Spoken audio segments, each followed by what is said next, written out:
Hi friends. नमस्कार मित्रों। मैं अरविंद आपका अपनी क्लासेज में स्वागत करता हूं। दोस्तों, हम शल्य शालक्य विज्ञान के अंतर्गत चैप्टर 3 जो डीएनपी का सिलेबस है उसके अंदर रक्त स्तंभन के बारे में अध्ययन कर रहे थे।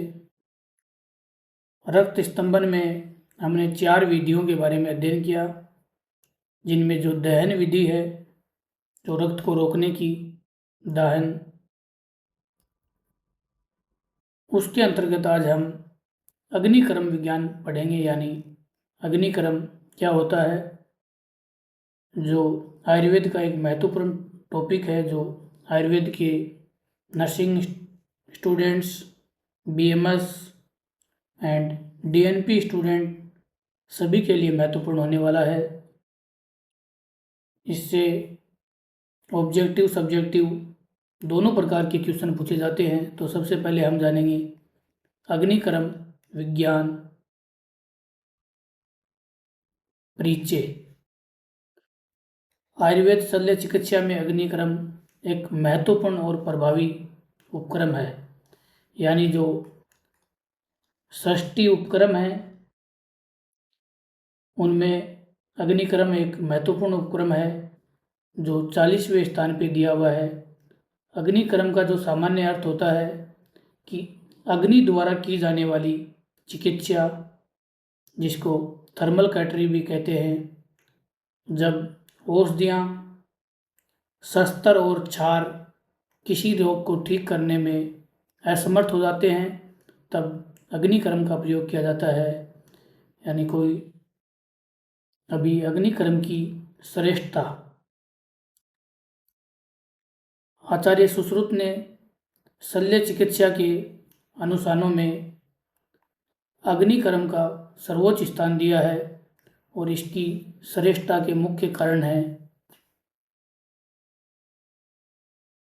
जो कारण आपको दिए हुए हैं कि क्षार आदपि अग्निक्रमण है श्रेष्ठत्वम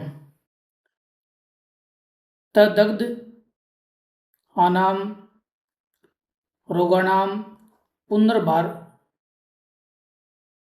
भारवाद, यानी अपुनर्भाव, नॉन रिकरेंस। तो श्रेष्ठता का जो प्रथम कारण है वो है कि अग्निक्रम द्वारा नष्ट किए गए रोग पुनः उत्पन्न नहीं होते। तो एक तो ये अपुनर्भाव है, यानी रोग दोबारा उत्पन्न नहीं होता। नेक्स्ट है भेषज शस्त्र क्षारस साध्यानाम असाध्यानाम, यानी असाध्य रोगों में ये अचूक है। जो रोग भेषज यानी औषधि से, शस्त्र से तथा क्षार चिकित्सा से ठीक नहीं होते, वे अग्निक्रम से साध्य हो जाते हैं। तो सेकंड जो श्रेष्ठता का कारण है वो है असाध्य रोगों को साध्य करना। नेक्स्ट है रक्त स्तंभन, यानी जो लास्ट लेक्चर में हमने जाना था, हेमोस्टेटिस में भी अग्निक्रम का उपयोग किया जाता है, जो दहन विधि थी, इसके अंतर्गत हम इसका उपयोग करते हैं। नेक्स्ट है जीवाणुनाशक, यानी अग्नि के ताप से संक्रमण या इन्फेक्शन का खतरा न्यूनतम हो जाता है। तो इसी प्रकार से जो श्रेष्ठता के प्रमुख कारण हैं वो हैं अपुनर्भाव, असाध्य रोगों में अचूक, रक्त स्तंभन एंड जीवाणुनाशक होने की वजह से अग्निक्रम श्रेष्ठ है। अग्निक्रम का समय, यानी अग्निकरण हम कब कर सकते हैं?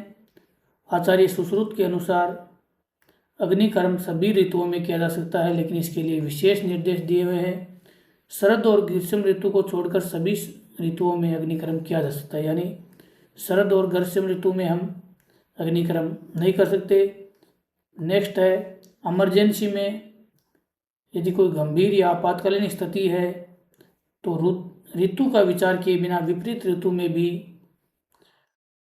जो सुरक्षात्मक उपाय हैं उनके साथ हम अग्निक्रमण किया जा सकता है विपरीत ऋतु में, लेकिन नॉर्मल समय में शरद और ग्रीष्म ऋतु में अग्निक्रमण नहीं करना चाहिए। अभी समय के अनुसार ग्रीष्म और शरद ऋतु में केवल शीतल समय यानी प्रातःकाल या सायंकाल में ही अग्निक्रमण करना चाहिए, और वर्षा ऋतु में बादल न होने पे करना चाहिए। तो ये है ऋतु और समय अग्निक्रमण के। अब हम जानेंगे अग्निक्रमण के उपकरण, यानी अग्निक्रमण के काम में लिए जाने वाले जो साधन हैं, इंस्ट्रूमेंट्स हैं, उनके बारे में जानेंगे। तो धातुओं और द्रव्यों की ऊष्मा धारण क्षमता और रोग के अधिष्ठान के आधार पर विभिन्न उपकरणों का वर्गीकरण किया जाता है। तो ये ऊष्मा धारण क्षमता है, इसके बारे में हम आगे जानेंगे। साथ में ही रोगों के जो कहाँ पे रोग स्थित है टिश्यू लेवल, उसके आधार पर इनके उपकरणों का हम वर्गीकरण करते हैं। सबसे पहले है अग्निक्रमण के उपकरण पीपली, अजास्कृत यानी लेंडी या गोदंत। तो जब तवगत यानी स्किन लेवल पे अग्निक्रमण करना हो तो इसको यूज में लेते हैं।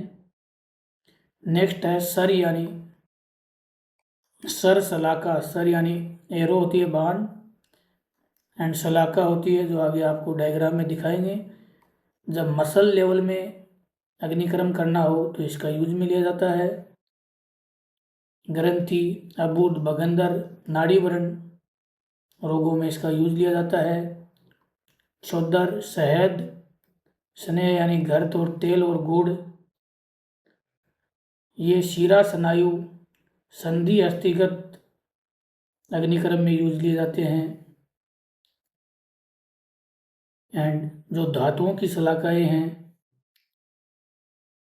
वो हम व्यापक स्तर पर यूज में लेते हैं।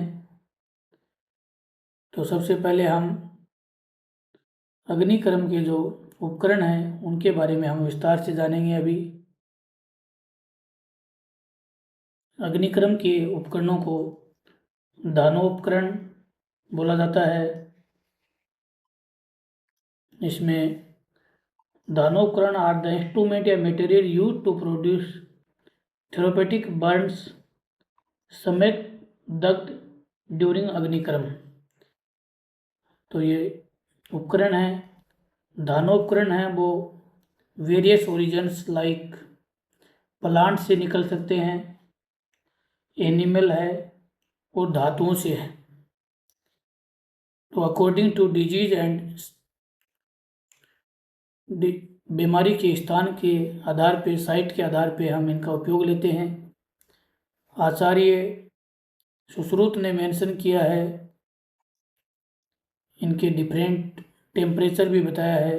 तो सबसे पहले ये सारणी के द्वारा आप देख सकते हैं कि इसमें किस तरीके से दानोपकरणों को बताया है। आचार्य सुश्रुत ने दानोपकरण पीपली, अजास्कृत, गोदंत, सार, सलाका, जम्बवस्ता, धातु, शोधर, मधुचिष्टा, गुड़, स्नेह, लोहा, घृत, ये अकॉर्डिंग टू सुश्रुत चरक अष्टांग संग्रह, अष्टांग हृदय के अनुसार जो सारणी दी हुई है, तेल, वसा, मजा, यष्टि, मधु, सूची, हेम यानी गोल्ड, तांबा, रजत, कांस्या, वृत्ति, सूर्यकांता,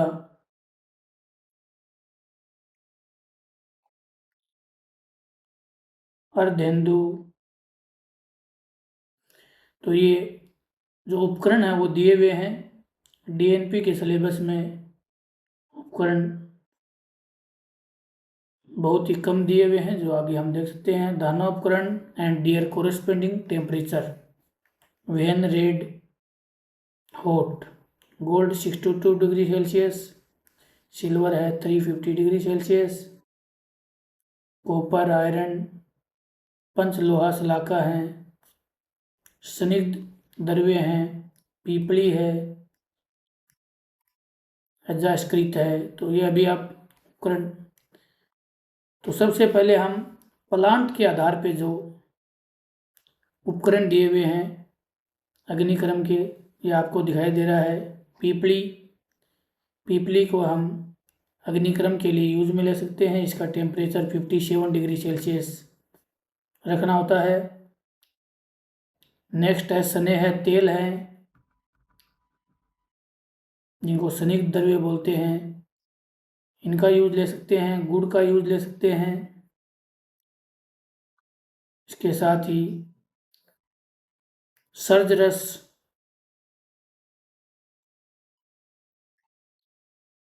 यष्टि मधु एंड हरिद्रा। तो ये प्लांट के आधार पे जो अग्निक्रम के उपकरण हैं।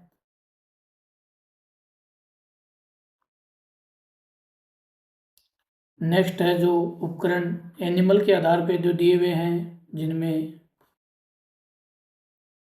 अजासकृत, अजासकृत यानी अजासकृत जो बकरी होती है उसकी जो मींगनी होती हैं उनको बोलते हैं। गोदंत हैं, गाय के दांत, साथ में ही मधु, चुष्टि, चिष्टा यानी शहद के जो हनी कोम्ब है, ये उपकरण हम काम में ले सकते हैं एनिमल के। इसके अलावा है दहन उपकरण में मेटल एंड अदर उपकरणस। जो मेटल के उपकरण यूज में लिए जाते हैं अग्निक्रम में, ये है पंच धातु, जो तांबर रहती है, लोहा, जिंक, यसद यानी रजत, टिन धातु, वंग, लोहे सलाका एंड ताम्र सलाका। तो ये आपको सलाका दिखाई हुई है, इनको गर्म करते हैं। टेम्परेचर आपको ऊपर जो सारणी दी हुई थी उसके अनुसार इनको गर्म करके हम अग्निक्रम करते हैं। ये सवरण सलाका है, ये सर है जिसको हमने एरो बताया था। ये अलग अलग सलाखाएँ आपको दिखाई दे रही हैं। ये दहन उपकरण है जो अलग अलग आपको बताए हैं। पीपली, अजास्कृत, गोदंत है, सर सलाका है। ये तवक्कता नाम यानी त्वचा में इनका प्रयोग किया जाता है। त्वचागत जो भी विकार होते हैं, व्याधियाँ होती हैं, इनमें ये आपको दिखाई दे रहे हैं कि पीपली, अजास्कृत, गोदंत है, सर है, सलाका है। इसके अलावा जो मांसगत हैं व्याधियाँ हैं, मांसगत व्याधियाँ या जो विकार हैं, इनमें हम जाम्बवोस्ट व लोहे के उपकरण काम में लेते हैं। यानी जो जामुन है, जाम्बवोस्ट जामुन को बोलते हैं।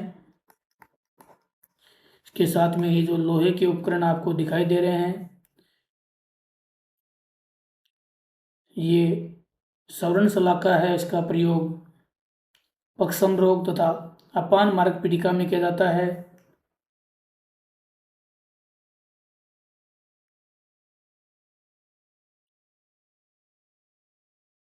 तो ये हैं उपकरण आपको दिखाई दे रहे हैं। मेटेलिक उपकरण है पंच लोह सलाका। ये आपके सामने पंच लोह सलाका अलग अलग दिखाई दे रही है। कंपोनेंट ऑफ पंच लोह सलाका ताम्र, लोह, येसद, रजत, सवरण।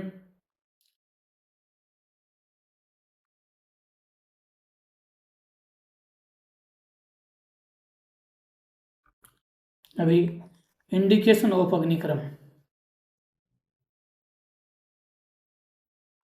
तवक मास शिरा स्नायु संधि अस्थि स्थित अति उग्र रुजि वायु उचित कठिन सुप्त मास वर्णे ग्रंथि अर्श अबूर्द भगंदर अपची सलीपद चरम कील तिलक काल का आंतरवर्दी संधि शिराछेद नादिशु नाड़ी शोधनित अति पर्वती शिशु च अग्निकर्म कुर्यात। तो इन जो व्याधियों में हम अग्निकर्म करते हैं, जैसे त्वचा है, मांस है, शिरा स्नायु संधि, इनमें उपस्थित कोई भी फोड़ा हो, वायु उचित, वायु से भरा हुआ कोई कठिन सुप्त मास वर्ण हो, ग्रंथि हो, इन सब में हम अग्निकर्म का प्रयोग करते हैं। शिरा स्नायु संधि व अस्थिगत व्याधियों में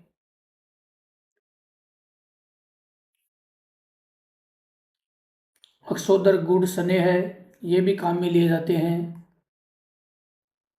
तो यहाँ पे लिखा हुआ द पेन एग्रेवेटेड बाई वात इन त्वचा मास शिरा स्नायु संधि एंड अस्थि। तो वात के द्वारा इनमें होता है chronic wound having some hard elevated tissue, जो उभार वाले उत्तक होते हैं, वर्ण होते हैं,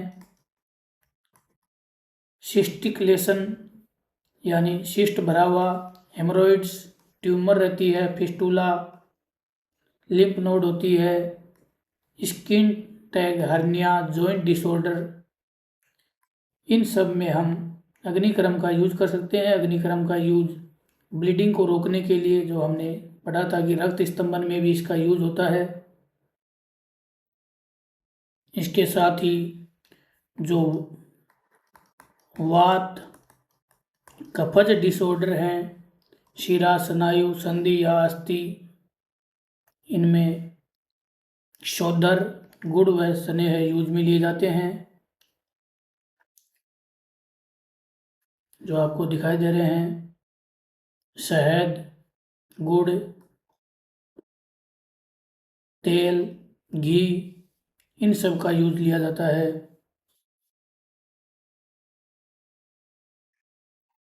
इस प्रकार से हम इस लेक्चर में अग्निकर्म के जितने भी उपकरण हैं उनके बारे में अध्ययन किया। नेक्स्ट लेक्चर में हम जानेंगे अग्निकर्म है उनके भेद के बारे में जानेंगे, वर्गीकरण के बारे में जानेंगे।